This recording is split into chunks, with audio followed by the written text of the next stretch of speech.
سورہ حدید کی آیت نمبر 26، سورہ حدید کا چوتھا رکوع اور 27ویں پارے کا 20واں رکوع۔ اللہ رب العالمین نے ارشاد فرمایا، وَلَقَدْ أَرْسَلْنَا نُوحًا وَإِبْرَاهِيمَ، اور بے شک ہم نے نوح اور ابراہیم کو بھیجا، وَجَعَلْنَا فِي ذُرِّيَّتِهِمَا النُّبُوَّةَ وَالْكِتَابَ، اور ان کی اولاد میں نبوت اور کتاب رکھی، یعنی توریت، انجیل، زبور اور قرآن۔ فَمِنْهُمْ مُهْتَدٍ، تو ان میں سے کوئی راہ پر آیا، یعنی ان کی اولاد میں کوئی راہ پر آیا، کوئی ہدایت یافتہ ہے۔ وَكَثِيرٌ مِّنْهُمْ فَاسِقُونَ، اور ان میں سے اکثر فاسق ہیں، ان میں سے بہت فاسق ہیں۔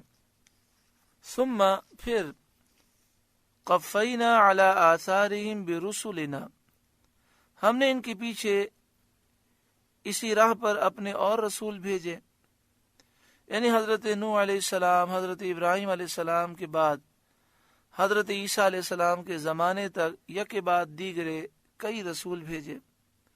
وقفینا بعیسی ابن مریم، اور ان کے پیچھے عیسیٰ بن مریم کو بھیجا۔ وآتیناہ الانجیل، اور انہیں انجیل عطا فرمائی۔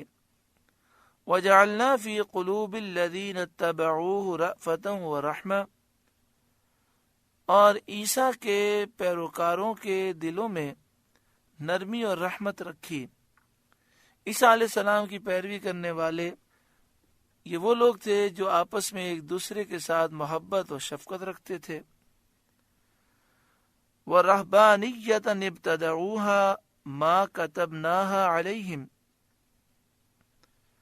اور راہب بننا، تو یہ بات انہوں نے دین میں اپنی طرف سے نکالی، ہم نے ان پر مقرر نہ کی تھی۔ رہبانیت، راہب بننا، پہاڑوں، غاروں اور تنہا مکانوں میں خلوت نشین ہونا اور صومعہ بنانا اور دنیا والوں سے ملنا جلنا ترک کرنا، عبادتوں میں اپنے اوپر زائد مشقتیں بڑھا لینا، دنیا کا تارک ہو جانا، نکاح نہ کرنا، بہت زیادہ موٹے کپڑے پہننا، ادنا غذا بہت کم مقدار میں کھانا، یہ راہب بننا جو انہوں نے ایجاد کیا، اللہ تعالیٰ فرماتا ہے کہ یہ دین میں ہم نے ان پر مقرر نہ کی تھی، ہم نے یہ بات ان پر مقرر نہ کی تھی۔ الا ابتغاء رضوان اللہ، ہاں یہ بدعت انہوں نے اللہ کی رضا چاہنے کو پیدا کی۔ فما رعوها حق رعایتها، پھر اسے نہ نبھایا جیسا اس کے نبھانے کا حق تھا، بلکہ اس کو ضائع کر دیا اور تثلیث و اتحاد میں مبتلا ہوئے۔ حضرت عیسیٰ علیہ السلام کو اللہ کا بیٹا کہنے لگے اور یہ عقیدہ رکھنے لگے کہ خدا تین ہے۔ بعض یہ عقیدہ رکھنے لگے کہ اللہ تعالیٰ عیسیٰ علیہ السلام کے جسم میں حلول کر گیا، اور حضرت عیسیٰ علیہ السلام کے دین سے کفر کر کے اپنے بادشاہوں کے دین میں وہ داخل ہوئے، اور کچھ لوگ ان میں سے عیسیٰ علیہ السلام کے دین پر قائم اور ثابت بھی رہے۔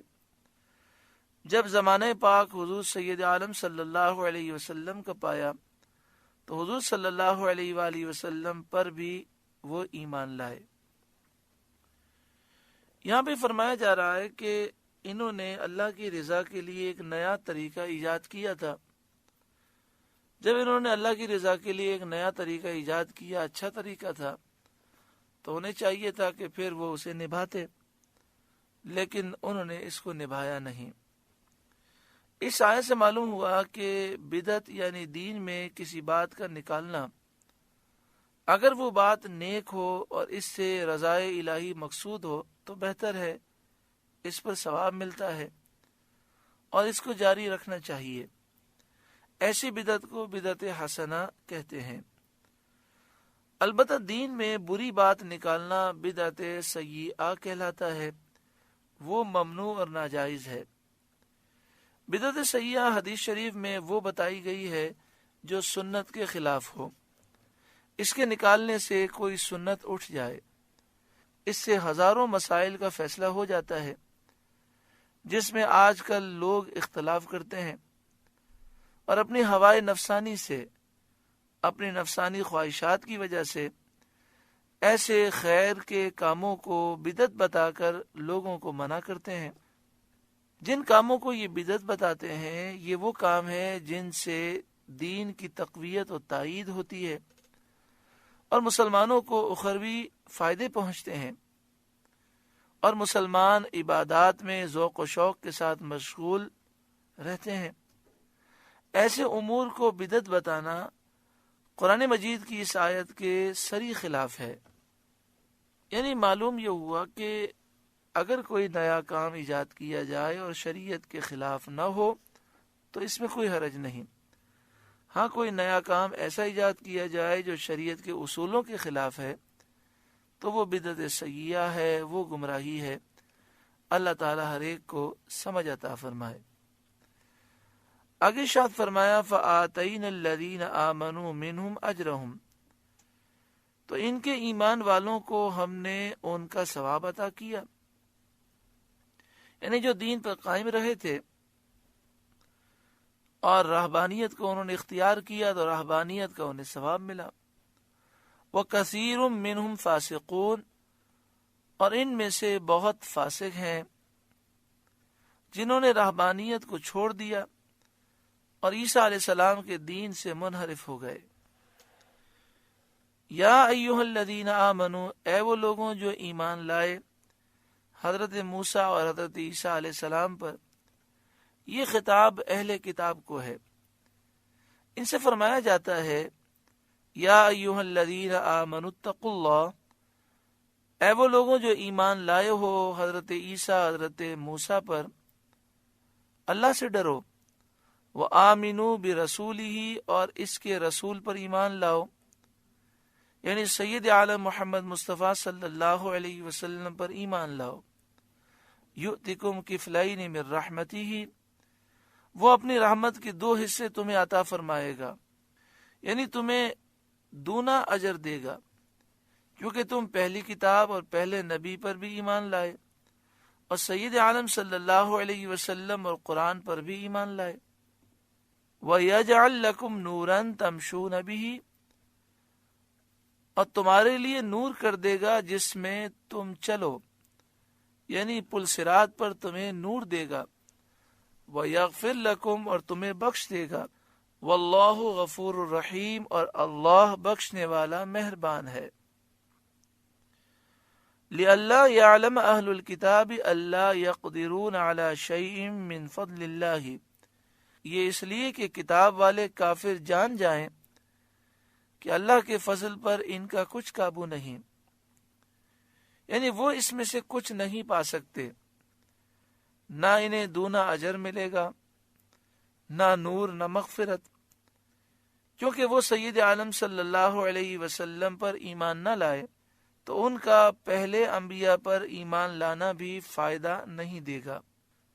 جب اوپر کی آیت نازل ہوئی اور اس میں ان اہل کتاب کا ذکر ہوا جو نبی اکرم صلی اللہ علیہ وسلم پر ایمان لائے اور ان سے وعدہ کیا گیا کہ اللہ انہیں دونا اجر دے گا، تو وہ اہل کتاب جو نبی اکرم صلی اللہ علیہ وسلم پر ایمان نہ لائے، یعنی کفار اہل کتاب عیسائی یہودی، انہوں نے کہا کہ اگر ہم حضور صلی اللہ علیہ وسلم پر ایمان لائیں تو دگنا اجر ملے گا، اور اگر نہ لائیں تو 1 اجر جب بھی رہے گا 1 اجر تو ہمیں ملے گا۔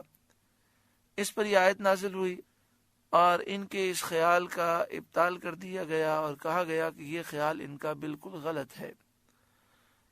لِأَلَّا يَعْلَمَ أَهْلُ الْكِتَابِ أَلَّا يَقْدِرُونَ عَلَى شَيْءٍ مِّن فَضْلِ اللَّهِ، یہ اس لیے کہ کتاب والے کافر جان جائیں کہ اللہ کے فضل پر ان کا کچھ قابو نہیں۔